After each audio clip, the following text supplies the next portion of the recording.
सुंदरनगरी में पारिवारिक विवाद बना खून खराबे की वजह। भतीजे ने चाचा को चाकू मारकर उतारा मौत के घाट। पुलिस कर रही है आरोपी भतीजे की तलाश।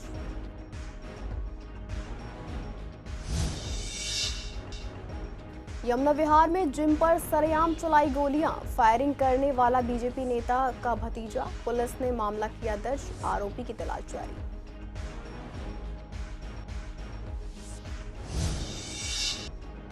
हेडगेवार अस्पताल में 15 दिन से रेबीज इंजेक्शन का स्टॉक खत्म। मरीजों को जीटीबी और एलबीएस अस्पताल किया जा रहा है रेफर। कुत्तों के काटने के मामलों में लगातार बढ़ोतरी से लोगों की चिंता बढ़ी। शहादरा में मीट बेचने वालों के खिलाफ बड़ी कार्रवाई। कई दुकानों के तोड़े गए थड़े और शेड। जब्त सामान को निगम स्टोर में कराया गया जमा।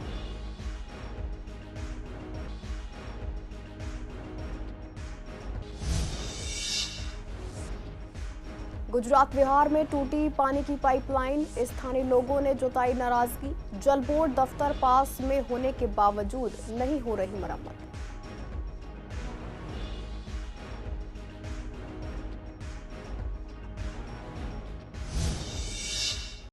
नमस्कार, आप देख रहे हैं सीसीएन डिजिटल। मैं हूं आपके साथ शिवानी तिवारी। स्वागत है आपका हमारे खास कार्यक्रम पूर्वी दिल्ली खास में। बुलेटिन की शुरुआत करते हैं कुछ खास खबरों के साथ। उत्तर पूर्वी दिल्ली के सुंदरनगरी में पारिवारिक विवाद के कारण सोमवार को 48 साल के पन्नालाल की उसके ही भतीजे ने चाकू घोंपकर हत्या कर दी और घटना के बाद फरार हो गया। पन्नालाल सुंदरनगरी के जी ब्लॉक में पत्नी और 2 बच्चों के साथ रहता था। सोमवार को उसने अपनी भतीजी को किसी बात पर चांटा मार दिया था, जिससे नाराज होकर लड़की के भाई ने गुस्से में आकर चाचा पर चाकू से हमला कर दिया। ये घटना पन्नालाल के घर के बाहर हुई, जिसके बाद घायल पन्नालाल ने किसी तरह अंदर जाकर अपने भाई को घटना की जानकारी दी। परिवार ने तुरंत पुलिस को सूचना दी और पुलिस पन्नालाल को गंभीर हालत में जीटीबी अस्पताल ले गई, जहां डॉक्टरों ने उसे मृत घोषित कर दिया। फिलहाल पोस्टमार्टम के बाद शव परिजनों को सौंप दिया गया है। परिजनों ने बताया कि पन्नालाल और आरोपी के परिवार के बीच लंबे समय से पुश्तैनी मकान को लेकर विवाद चल रहा था, जिसके कारण अक्सर झगड़े और मारपीट होती रहती थी। मृतक की साली कविता ने बताया कि रक्षाबंधन के दिन भी दोनों परिवारों में विवाद हुआ था और तब से पन्नालाल उसके घर पर रह रहा था, लेकिन सोमवार को ही वह वापस लौटा था। डीसीपी आशीष मिश्रा ने बताया कि रात करीब 7:51 पर घटना की सूचना मिली थी। मौके पर पहुंची पुलिस ने जांच शुरू कर दी है और आरोपी की तलाश जारी है। पुलिस का कहना है कि ये हत्या पुरानी रंजिश और गुस्से में हुई है और आरोपी को जल्द गिरफ्तार कर लिया जाएगा। इनका है प्रॉपर्टी का मामला। मकान के पीछे इनकी लड़ाई चल रही है काफी टाइम से। अभी रात के से इन लोगों की ज्यादा लड़ाई हो गई थी, तो फिर जो इसके पापा हैं वो अपने ससुराल में जाकर रहने लगे, मेरे भाई के हैं। तो 3-4 दिन पहले आए होंगे तो इनको लड़ाई झगड़ा करने लगे। अपने दामाद को बुला दिया पीटने के लिए। वो रात में फिर वापस चले गए हमारे घर। उसके बाद फिर ये आज आए दोपहर में फिर इनकी भाभी ने हमारा चाटा मार दिया। मार लेते थे, जब मर्जी लड़ाई झगड़ा मार लेते थे। ये उल्टी सीधी गालियां बकना, गंद बकना। फिर उसके बाद ये बच्चे आ गए, तो ये सोचे चलो बच्चों को लेके जा रहा हूँ मैं कल। दोनों बच्चों को लेकर आया अपने बेटों को। 7 बजे घर से निकले, 7:15 बजे इन लोगों ने चाकू वाकू मार दिया उन्हें। ये सोच के बैठे थे कि ये आएगा और हम मारेंगे। किसने मारा था? कौन थे? रिश्ते में क्या लगते थे? इनके भतीजे हैं, विनोद का साहिल, विनोद का सूरज, उनकी भाभी कमलेश, अंगूरी, अंजलि, योगिता, आकाश, मंजिल। 7:30 बजे घर पे आए थे हम। लड़ाई हुई थी, धक्का वक्का मारा था। ऐसे अंदर गए, बस यार हाथों पे करने लग गए थे। किससे लड़ाई हुई थी? पापा से। फिर सब मारे थे मिलके। किसको मारा? आकाश ने मारा था, ताऊ ने मारा था, मेरे उसके लड़के ने मारा था, जवाई ने मारा था, वो लड़की ने मारा था, उसकी घरवाली ने मारा था। और जिससे हुई थी ना, उसके छोटे लड़के ने मारा और बड़ी ने मारा, उसकी माँ ने मारा। नॉर्थ ईस्ट दिल्ली के यमुना विहार इलाके में कल देर शाम एक जिम के बाहर ताबड़तोड़ गोलियां चलने से सनसनी फैल गई। आरोपी थार कार से मौके पर पहुंचे और वारदात को अंजाम देकर फरार हो गए। गनीमत ये रही कि गोली किसी को नहीं लगी। गोली चलाने का मुख्य आरोपी बीजेपी के एक नेता का भतीजा है। आरोपी के चाचा कुछ समय पहले एक जिले में जिला अध्यक्ष भी रह चुके हैं, जबकि 2 बार निगम पार्षद भी रह चुके हैं। भजनपुरा पुलिस ने मामले में केस दर्ज कर लिया है। आरोपियों की धरपकड़ के लिए छापेमारी की जा रही है। पुलिस सूत्रों का कहना है कि सोमवार देर रात यमुना विहार के न्यू फिट जिम के बाहर गोलियां चली थी। सूचना मिलते ही लोकल पुलिस मौके पर पहुंची। पूछताछ में बीजेपी के पूर्व जिला अध्यक्ष के भतीजे का नाम सामने आया। बताया गया कि वह थार कार में अपने कुछ साथियों के साथ आया था और उसने वहां आते ही गोलियां चलानी शुरू कर दी। क्राइम और सीएफएसएल टीमें भी मौके पर पहुंची। बाद में मामला दर्ज किया गया। पुलिस ने सीसीटीवी फुटेज भी कब्जे में ले ली है। बताया गया है कि आरोपी का जिम वालों से कुछ समय पहले झगड़ा हुआ था। उसी झगड़े का बदला लेने के लिए आरोपी ने कल वारदात को अंजाम दिया। वारदात का मुख्य आरोपी बीजेपी के नवीन शहादरा जिला के अध्यक्ष रहे मनोज त्यागी का भतीजा है। त्यागी अगस्त 2022 से 2025 तक जिला अध्यक्ष रहे हैं। इससे पहले 2007 से 2017 तक वे निगम पार्षद रहे। ऐसे में सवाल उठ रहे हैं कि क्या राजनीतिक संरक्षण के कारण ही आरोपी ने बेखौफ तरीके से इस वारदात को अंजाम दिया। एक तरफ रैबिस जैसे खतरनाक बीमारी को देखते हुए सुप्रीम कोर्ट ने आवारा कुत्तों को हटाने जैसे कड़े आदेश दिए हैं, तो दूसरी तरफ हेडगवार अस्पताल में पिछले 15 दिनों से रैबिस इंजेक्शन का स्टॉक खत्म होने से मरीजों को भारी परेशानी का सामना करना पड़ रहा है। नर्सिंग स्टाफ का कहना है कि रोजाना कई लोग इंजेक्शन लगवाने अस्पताल आते हैं, लेकिन स्टॉक न होने की वजह से उन्हें जीटीबी, एलबीएस और राम मनोहर लोहिया अस्पताल रेफर किया जा रहा है। इस दौरान कई मरीज लंबी दूरी तय कर दूसरे अस्पतालों में इलाज कराने को मजबूर हैं। वहीं कुत्तों के काटने के मामले लगातार बढ़ रहे हैं। ऐसे में रेबिस इंजेक्शन की कमी गंभीर समस्या बनती जा रही है। सरकारी अस्पतालों में जरूरी दवा का ना मिलना व्यवस्था की बड़ी नाकामी है। पिछले कई दिनों से कुत्तों पे जिस तरह की सियासत गरमाती जा रही है, उससे लोगों को राहत तो नहीं मिल रही है। ऐसे में अस्पतालों में रेबीज के इंजेक्शन खत्म होने से लोगों की समस्या और अधिक बढ़ती जा रही है। बात करें अगर पूर्व दिल्ली के हेडगवार हॉस्पिटल की, तो यहाँ पर हर रोज़ काफ़ी लोग जो है यहाँ पर इंजेक्शन लगवाने आते हैं, लेकिन यहाँ पर उन्हें खाली हाथ लौटना पड़ता है। फिलहाल मैं मौजूद हूँ हेडगवार हॉस्पिटल। जो हमने यहाँ से डॉक्टर से और नर्सेज से बात की, तो उन्होंने बताया कि यहाँ पर तकरीबन 15 दिन से रेबीज के इंजेक्शन मौजूद नहीं है और जो भी पेशेंट यहाँ पर आ रहे हैं, क्योंकि यहाँ पर काफ़ी बड़ा डिपार्टमेंट है जहाँ पर लोगों को कुत्ते काटने के बाद इंजेक्शन लगाया जाता है, लेकिन उन सभी पेशेंट्स को अब जीटीबी रेफर किया जा रहा है। डिपार्टमेंट का यही कहना है कि अस्पताल इतना बड़ा है, यहाँ पर सैकड़ों लोग हर रोज़ आते हैं और उसके बावजूद जिस तरीके से कमी हो रही है इंजेक्शन की, वो कहीं ना कहीं सवाल निशान खड़े करता है सरकार की समस्या। सरकार सुविधाएं दी जाए जनता के लिए और लोगों को जिस तरीके से परेशानी हो रही है, उसका भी जो खामियाजा है वो जनता को ही भुगतना पड़ रहा है। एक तरफ कुत्ते काटने के मामले लगातार बढ़ रहे हैं, दूसरी तरफ अस्पतालों में रेबीज के इंजेक्शन नहीं मिल पा रहे हैं। दोनों ही जगह पर समस्या लोगों को ही हो रही है, लेकिन सरकार इसका कोई भी समाधान निकालने में सक्षम नहीं है। कैमरा पर्सन नवीन कुमार के साथ सोने शर्मा, सीसीएन। शहादरा पशु चिकित्सा विभाग की मेंटेनेंस टीम ने दिल्ली पुलिस की सहायता से मंगलवार को अवैध रूप से मीट बेचने वालों के खिलाफ बड़ी कार्रवाई की है, जिसमें मीट बेचने वालों के सामान को जब्त कर निगम स्टोर में जमा करवा दिया गया है। साथ ही जेसीबी की सहायता से लगभग 25 खराब फ्रिज, 30 दुकानों के थड़े और शेड डिस्ट्रॉय किए गए हैं। अन्य कार्यवाही में शास्त्री पार्क पुलिस स्टेशन और उस्मानपुर पुलिस स्टेशन के पास अवैध पार्किंग को भी हटाया गया। कार्यवाही में 4 व्हीकल्स को जब्त किया गया और ट्रैफिक पुलिस के साथ मिलकर 25 गाड़ियों के चालान भी काटे गए। इतना ही नहीं, झिलमिल वार्ड से अतिक्रमण हटाया गया और 2 गाड़ियों को जब्त कर पार्क के साथ खड़ी 50 से ज्यादा गाड़ियों पर वार्निंग नोटिस चिपकाए गए। पूर्वी दिल्ली के गुजरात विहार इलाके में पिछले 15 दिनों से दिल्ली जल बोर्ड की लापरवाही लोगों पर अब भारी पड़ रही है। यहां पीने के पानी की पाइपलाइन टूटने से पानी लगातार सड़क पर बह रहा है, लेकिन मरम्मत के लिए कोई कदम नहीं उठाया जा रहा। स्थानीय निवासियों का कहना है कि रोज सुबह और शाम घंटों तक पानी सड़क पर बहता रहता है, जिससे लोग अपनी गाड़ियां वहीं धोते हैं और जाम की स्थिति बन जाती है। लोगों का आरोप है कि पहले से ही पानी की कटौती और कम प्रेशर की वजह से उन्हें दिक्कतें झेलनी पड़ रही हैं। ऊपर से साफ पीने वाला पानी यूं ही बर्बाद हो रहा है। निवासियों ने कई बार शिकायत भी दर्ज कराई है, लेकिन जल बोर्ड का दफ्तर पास में होने के बावजूद कोई सुनवाई नहीं हो रही। यहाँ ये पानी की प्रॉब्लम डेली से चलती है। ये सवेरे 6 to 8 पानी ऐसा जाता है कि जैसे पूछो मत, देख कर भी दुख होता है। वेस्टेज ऑफ जल बोर्ड का पानी, दिल्ली जल बोर्ड ऐसे बहता है जैसे पूछो मत कि भाई क्या ये हो रही है। नदी की तरह से बहाता, पूरी कॉलोनी में पानी पानी हो जाता है। ये 15 दिन हो गए, ये सब पूछो इनसे। 15 दिन हो गए इसको। क्या होता है यहाँ पे? यहाँ पे ये टूटा हुआ है ना, जल बोर्डर वाला पानी आते हैं। कंप्लेंट भी किए लेकिन तो पानी सप्लाई का तब आता है या पूरा दिन आता रहता है? नहीं, सप्लाई का आएगा सुबह शाम 2 घंटा आते हैं। मॉर्निंग में 6 से 8 शाम। तो कभी कितने घंटे तक बहता रहता है? 2 घंटा बहता रहता है। हाँ। अच्छा, पानी की दिक्कत है वैसे ही लोगों को बहुत ज़्यादा? हाँ, बहुत ज़्यादा पानी की दिक्कत है। हाँ। हाँ, क्या करना चाहिए दिल्ली बोर्ड को? तो इसको बनवाना चाहिए।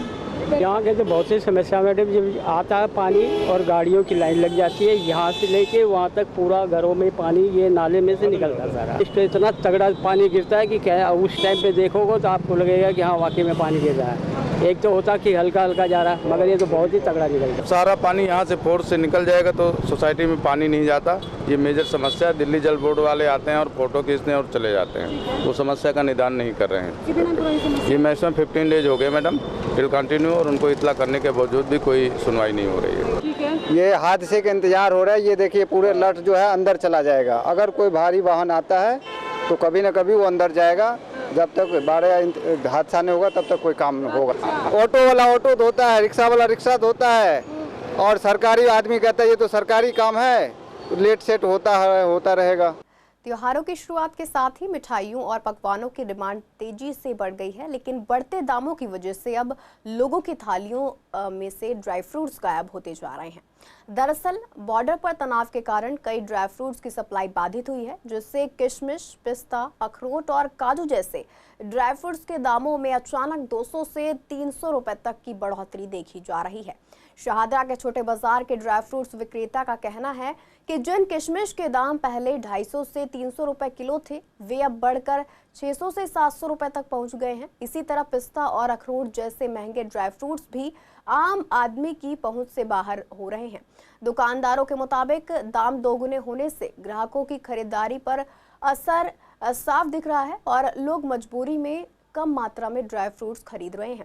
ग्राहकों का कहना है कि त्योहारों पर मिठाई, प्रसाद और भोग में ड्राई फ्रूट्स का इस्तेमाल परंपरा का हिस्सा है, लेकिन महंगाई के कारण अब उनकी मात्रा कम करनी पड़ रही है। बता दें, आने वाले दिनों में अगर सप्लाई सामान्य नहीं हुई तो दाम और बढ़ सकते हैं, जिससे त्योहारों का स्वाद फीका पड़ने का डर है। पहले थी 300 रुपये किलो, अब 600 रुपये किलो हो गई। और मखाना महंगा हुआ है। और मखाना जी हो गया 1400 रुपये, 2000 रुपये किलो। और बस अखरोट वगैरह कुछ नहीं। पिस्ता महंगा हो गया 1100 रुपये किलो। पहले क्या रेट था? पहले 1000 रुपये। तो वजह क्या लगती है चीज़ें इतनी महंगी हो रही? वजह क्या है? सप्लाई कम है या क्या चीज़ है? मैडम ये पीछे से ही आ रहा है महंगा। पहले कम रेट पे आता था, पीछे से ही महंगा हो गया। महंगा बेचना पड़ रहा है हमारे को। सेल पे कितना असर पड़ रहा है? सेल बहुत कम सेल हो गई है। अच्छा, अभी फेस्टिवल सीजन आने वाला है तो लग रहा है उसमें सेल कुछ बढ़ेगी या नहीं? मैडम महंगा ही होगा आगे, जहाँ तक मेरे को आइडिया है। अभी हाल ही में बस किशमिश के रेट बढ़े हुए हैं, किशमिश के और अखरोट गिरी के। अच्छा, कितना था पहले और अब कितना फर्क है? 200 रुपये का फ़र्क है पूरा किशमिश में। अखरोट गिरी में 300-400 रुपये तेज है। पहले क्या रेट मिल रहे थे? पहले तो 300 रुपये, 200-250 रुपये से स्टार्ट हो जाते थे किशमिश। अब फिलहाल ही में इतने तेज रेट है, जब से 200 रुपये बढ़े किशमिश के, 440 है, 800 है, रेट बढ़ते जा रहे। वजह क्या लग रही है रेट बढ़ने की इतनी ज़्यादा? बस अभी पीछे बॉर्डर पे जो अभी लड़ाई वड़ाई छिड़ी थी, उसके कारण बॉर्डर बंद होने के कारण महंगी है चीज़ें। आइटम पाकिस्तान से जो लड़ाई हुई थी अभी, तब से चीज़ें महंगी हुई हैं। कुछ चीज़ों में अभी सस्ता भी है, जैसे मखाना बहुत महंगा था, मखाना बहुत हाई रेट पहुंच गया था। मखाना इतना सस्ता है, आज जो यहाँ पे लगा ना 1600 रुपये में, 1500 रुपये में, वो 2000 रुपये पहुँच चुका था। और आज का रेट हो गया? आज 1500 रुपये उसका रेट। कोई महंगा नहीं हुआ, पिस्ता कोई महंगा नहीं हुआ, वही रेट चल रहा है जो चलता आ रहा था। हाँ, किशमिश महंगी हुई है क्या? हाँ, किशमिश में बढ़ोतरी हुई है थोड़ा, वो इस वजह से हो गया। पीछे से माल की शॉर्टेज हो जाती है तो आपको पता है कि अमाउंट बढ़ा देते हैं पीछे वाले। पीछे से बढ़ गया तो हमें भी बढ़ाना पड़ता है। सबसे ज़्यादा मखाना महंगा लगता है। अच्छा, कितने रुपये किलो मिलता है? 1500, 1200 ऐसे ही है। सस्ता होना चाहिए। हाँ, होना चाहिए सस्ता। किशमिश वगैरह ज़्यादा इस्तेमाल करते हैं लोग घरों में? हाँ, किशमिश, काजू, बादाम यही ज़्यादा इस्तेमाल करते हैं। महंगा है ये सब चीज़ें? हाँ, थोड़ा अपने अकॉर्डिंग तो महंगा है, हमारे अकॉर्डिंग तो दुकान वालों के अकॉर्डिंग ठीक है। पूर्वी दिल्ली के कई इलाकों में आवारा कुत्तों का आतंक लगातार बढ़ता जा रहा है, लेकिन स्थानीय लोगों का कहना है कि इसको लेकर अभी तक किसी भी स्तर पर कोई कार्रवाई शुरू नहीं हुई है। सुप्रीम कोर्ट द्वारा आवारा कुत्तों को पकड़कर शेल्टर होम में डालने जैसे आदेश के बाद नगर निगम अभी भी एक्टिव नहीं हुआ है। स्थानीय निवासियों का आरोप है कि कई बार निगम कार्यालय और विभागों को शिकायत करने के बावजूद ना तो डॉग कैचर टीम ने दौरा किया और ना ही आवारा कुत्तों को पकड़ने की कोशिश की गई है। लोगों का कहना है कि रात के समय सड़कों पर निकलना भी मुश्किल हो गया है और कई बार छोटे बच्चों और बुजुर्गों पर आवारा कुत्ते हमला कर चुके हैं। इलाके के लोग अब इस बात को लेकर परेशान हैं कि अगर जल्द कार्रवाई नहीं हुई तो कोई और भी बड़ा हादसा हो सकता है। पहले तो ये चिन्हित करनी पड़ेंगी जगहें, क्योंकि कुत्तों की भी बहुत ज़्यादा संख्या है। लेकिन सवाल ये है कि जब सुप्रीम कोर्ट ने कह दिया था कि इसको जल्द से जल्द की जाए, तो क्या ऐसी कोई कार्रवाई नज़र आ रही है आप लोगों को? देखिए, अभी जहाँ पर हम रहते हैं ज़मीन पर, लेकिन दिखने को नहीं दिख रहा है। क्या पता ऊपर लेवल पर कोई ना कोई योजना तो ज़रूर बन रही होगी, क्योंकि माननीय सुप्रीम कोर्ट के ऑर्डर को सरकार को मानना होता है और जनता को भी उसकी रेस्पेक्ट करनी पड़ती है। कोई कुत्ते को पकड़ने के लिए कोई कार्रवाई नहीं की है? मेरे सामने ऐसा भी ग्राउंड पे मेरे को नहीं दिखा। अभी जहाँ पर हम रहते हैं अभी कुछ नहीं है, लेकिन मैं यही चाहूँगा कि उन बेजुबान जानवरों का भी ध्यान रखा जाए, क्योंकि उनमें भी जान है। उनको सुरक्षित स्थान, खाने का और उनकी व्यवस्था अच्छे से हो, बस हमारी यही प्रार्थना। शाहदरा विधानसभा के विधायक संजय गोयल सोमवार को सीमापुरी इलाके के एक सरकारी स्कूल पहुंचे और इस बार वे नेता नहीं बल्कि टीचर की भूमिका में नजर आए। क्लासरूम में पहुंचते ही उन्होंने बच्चों से सीधी बातचीत की। सबसे पहले उन्होंने छात्रों की व्यक्तिगत स्वच्छता पर ध्यान दिया, नाखून चेक किए और साफ सफाई बनाए रखने की हिदायत दी। इसके बाद उन्होंने बच्चों की कॉपियां और किताबें देखकर पढ़ाई के स्तर का जायजा लिया। उन्होंने बच्चों से उनकी पढ़ाई से जुड़ी परेशानियां पूछी और भरोसा दिलाया कि शिक्षा व्यवस्था को बेहतर बनाने के लिए हर संभव कदम उठाए जाएंगे। दौरे के दौरान विधायक ने स्कूल और शौचालयों की सफाई भी चेक की। उन्होंने कहा कि पढ़ाई के साथ साथ साफ वातावरण और साफ टॉयलेट भी बच्चों के लिए जरूरी है। उन्होंने टीचर्स और प्रिंसिपल से बातचीत करके स्कूल की जरूरतों और संसाधनों की जानकारी ली और समस्याओं के समाधान का आश्वासन दिया। वहाँ बच्चों से मिलना हुआ, टीचर्स से मिलना हुआ और देखने में आया कि बच्चे पास तो हो जाते हैं, लेकिन जो है बच्चों के मार्क्स कम आते हैं या उनकी राइटिंग स्किल पे ध्यान नहीं दिया जाता। उन बोर्ड पर क्या लिखा हुआ है कई बच्चों को पता नहीं होता कि वो, क्योंकि आई विजन कम होती है उनकी, और कई बच्चे को मान लीजिए बोलना है तो शब्दों का उच्चारण ठीक ढंग से नहीं आता। तो इस विषय में मेरी शिक्षकों से भी बात हुई और शिक्षकों से मैंने कहा, निवेदन किया, रिक्वेस्ट भी की है उनसे कि पास होना एक अलग विषय है कि 100% बच्चे पास हों, लेकिन पास खाली मात्र पास होने से काम नहीं चलता। अब हमें क्वालिटी एजुकेशन देनी होगी। पूर्ववर्ती सरकार जो बड़े शिक्षा मॉडल की बात करती थी, तो मेरी विधानसभा में 21 विद्यालय हैं, सरकारी विद्यालय। उन विद्यालयों में यदि हम बात करें तो बच्चे पास तो हो जाते हैं, लेकिन जब मार्क्स की बात करते हैं कि कितने बच्चों के मार्क्स 12th क्लास में या 10th क्लास में 90% से ऊपर आए या 80% से ऊपर आए या 70% से ऊपर आए, क्योंकि आजकल 90% वाले बच्चों के भी एडमिशन दिल्ली यूनिवर्सिटी के कॉलेजों में नहीं हो पाते जी। तो इसके चलते या अच्छे कॉलेजों में नहीं हो पाते क्योंकि वो रह जाते हैं, तो बहुत मुश्किल होती है। तो इसीलिए क्वालिटी एजुकेशन की बात हमने की है और मैं समझता हूँ अपने विद्यालय में हम इस बात को लागू करें और शिक्षकों ने इस बात को माना भी है, तो इस बात पर हम काम कर रहे हैं। आपने खुद बच्चों को पढ़ाया भी है, हाँ, तो किस तरीके का एक्सपीरियंस आपको रहा है? एक्सपीरियंस, हाँ, बच्चे किस तरीके से? हाँ, बच्चे छोटी छोटी जैसे चीज़ें हैं। कई बार कुछ बच्चे ऐसे होते हैं कि वो बहुत इंटेलिजेंट है, लेकिन ब्लैक बोर्ड पर शब्द लिखे हुए दिखाई नहीं देते, तो वो कई बार कह नहीं पाते। तो हमने उनको कहा कि आप अपने बेझिझक होके अपने शिक्षक से बात की। फर्श बाजार इलाके में सोमवार को हुए झगड़े के आरोपियों को पुलिस अब तक नहीं पकड़ पाई। पुलिस ने आरोपियों की दबिश के लिए कई बार छापे मारे हैं, लेकिन वे अभी तक पकड़ से बाहर हैं। इस मामले पर पीड़ित संदीप ने बताया कि पुलिस को शिकायत दी गई है और उन्हें आश्वासन मिला है कि आरोपियों को जल्द गिरफ्तार किया जाएगा, लेकिन अभी भी आरोपी पकड़ से बाहर हैं। आपको बता दें कि सोमवार को उस समय बवाल मच गया था जब बीएससीएस कर्मचारियों द्वारा गली की लाइट बंद करने के बाद स्थानीय निवासियों और वकील संदीप के बीच कहासुनी हो गई थी। बाद में ये झगड़ा हिंसक हो गया। आरोप है कि पड़ोस में रहने वाले एक शख्स ने अपने परिवार के साथ मिलकर वकील संदीप और उनके बुजुर्ग पिता पर हमला कर दिया था। हमलावरों ने वकील के ऑफिस के शीशे तोड़े और पिस्टल की बट से बुजुर्ग पिता की नाक पर वार कर दिया, जिससे उनकी नाक भी टूट गई थी।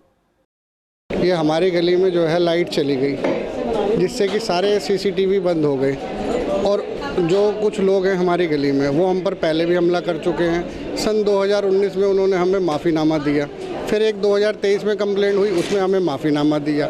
उसके बाद उन्होंने देखा कि आज सीसीटीवी बिल्कुल बंद है और मेरे पर और मेरे पापा पर और मेरे भाई पर और हमला कर दिया, जिससे कि उनको पिस्टल की बट से मारा और हमारी चैन तोड़ ली और 2500 रुपये जेब से निकाल लिए, जिसमें कि अभी तक वो रिकवर नहीं हुए हैं। पर पुलिस हमारे इसमें मुकदमा हो चुका है, पुलिस हमारी पूरी सहायता कर रही है और वो घर से भागे हुए हैं, नहीं मिल रहे। बार बार पुलिस जा रही है पर वो घर पर नहीं मिल रहे हैं और वो बदमाश प्रकृति के आदमी हैं। बहुत ही एक झुंड है जिसको पुलिस ने वादा किया है कि हम इसको अब ठीक करेंगे। क्या जिन्होंने हमला किया उनको आप जानते हैं? हाँ बिल्कुल, हम जानते हैं। वो गली में रहते हैं और वो क्रिमिनल हैं पेशे से क्रिमिनल। तो सर अभी तक पुलिस क्या कार्रवाई कर रही है? क्या कुछ पुलिस ने हमें पूरा आश्वासन दिया है कि हम पकड़ेंगे, इनको सुधारेंगे और हमारा मुकदमा भी दर्ज कर लिया है।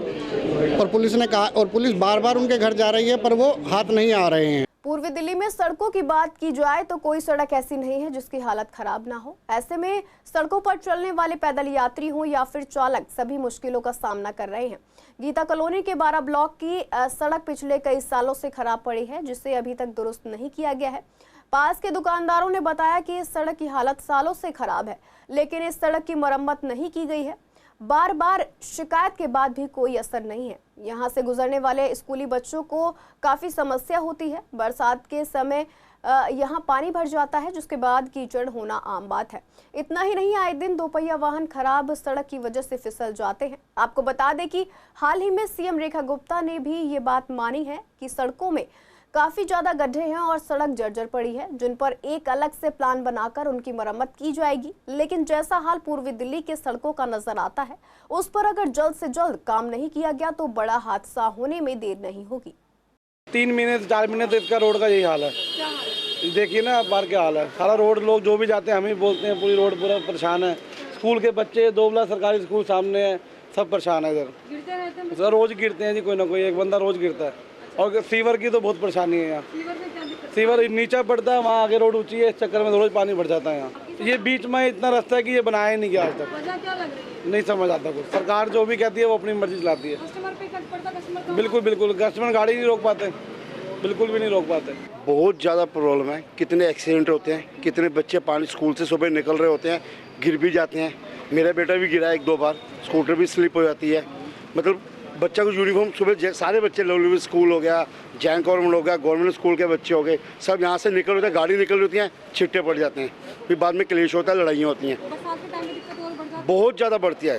गोटो तक पूरा पानी, ये एड़ी तो पूरे पैर डूब जाते हैं बच्चों। ये हो गए 1.5-2 साल से ऊपर हो गए। बहुत टाइम हो रहे, बहुत ज़्यादा परेशान हो गए। सड़क का टोटो ने कोई काम नहीं कराता, कुछ नहीं कराता जी। सारा पार्क देखो, पार्क का बुरा हाल है, रोड का देखो, रोड का बुरा हाल है जी। ना जी कोई नहीं बनाते, जिन्नी बारी कह के पैदल वाला बहुत ज़्यादा परेशानी है जी। कार वाला निकलता सारे छिट्टे उपर पैंदे ने। सड़कों का काम होना चाहिए जी, बहुत ज़्यादा काम ही नहीं कराते, इधर नहीं कराते, अपने पासे कराई जाते, दूसरे पासे कराते नहीं। सीवर ओवरफ्लो होने की वजह से क्या है, पानी रहता है यहाँ पे रोड पे। ये पिछले 1.5 महीने से सीवर के आगे की लाइन ब्लॉक है, गुरुद्वारे के सामने की आगे मेन रोड पे। उसकी वजह से यहाँ पानी ओवरफ्लो होता रहता है।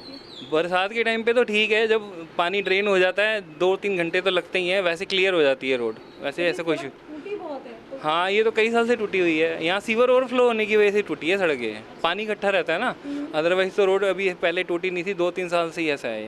शाहदरा के मुकेश नगर की गली नंबर 4 में रहने वाले लोग पिछले काफी लंबे समय से इलाके में साफ सफाई ना होने से काफी परेशान हैं और बीमारियों से भी ग्रस्त हो रहे हैं। स्थानीय लोगों ने बताया है कि यहाँ कई दिनों से ना ही नालियों की सफाई हुई है, ना ही सीवर साफ किए गए हैं, जिसके कारण यहाँ रहने वाले लोग अक्सर बीमार हो जाते हैं।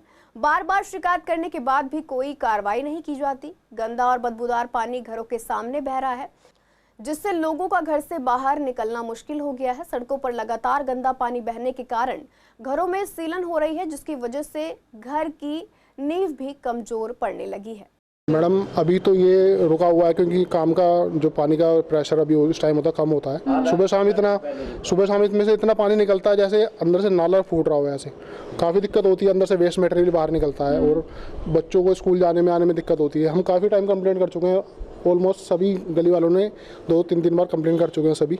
मैंने भी 14 तारीख को ऑनलाइन कंप्लेंट डाली थी इसकी, और परसों 16 तारीख को भी मैंने मैनुअली फ़ोन से बाय फ़ोन से कंप्लेंट की थी इसकी। वो आए भी थे और देख के भी गए थे, चेक भी किया था उन्होंने, तो बोल रहे थे पीछे से ब्लॉकेज हम कर देंगे सही। शाम को 4 बजे गाड़ी आएगी, बड़ी गाड़ी आएगी हमारी, वो सही करेगा आज।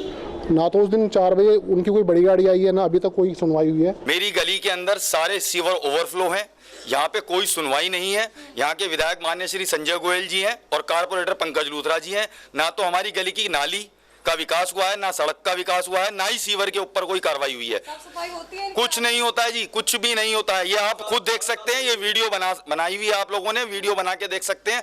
अभी पानी भरा था, उसके बाद ये देख लीजिए नालियों का क्या हाल है। पानी इतना भरा रहता है, और हर चीज में दिक्कतें होती है। मच्छर भी इतने रहते हैं, सारा घर में बैठते हैं, आते हैं काम पे से थके थके भूखे रहते हैं, क्या ना खाने को मन करता ना कुछ, क्या करें। साफ सफाई होती है? नहीं, बिल्कुल भी नहीं होती। नाली की सीवर की कोई नहीं, नाली की करके जाते हैं, सीवर की भी वो करते हैं। वो तो नहीं कहते हैं जहाँ भरी हुई है खाली है, खाली है, वो करके छोड़ के चले जाते हैं। उसको ढक्कन खोल के साइड में रख दिया, लेकिन बात कर रहे हैं अब आराम से फोन पे, और साफ नहीं करा उसको बिल्कुल।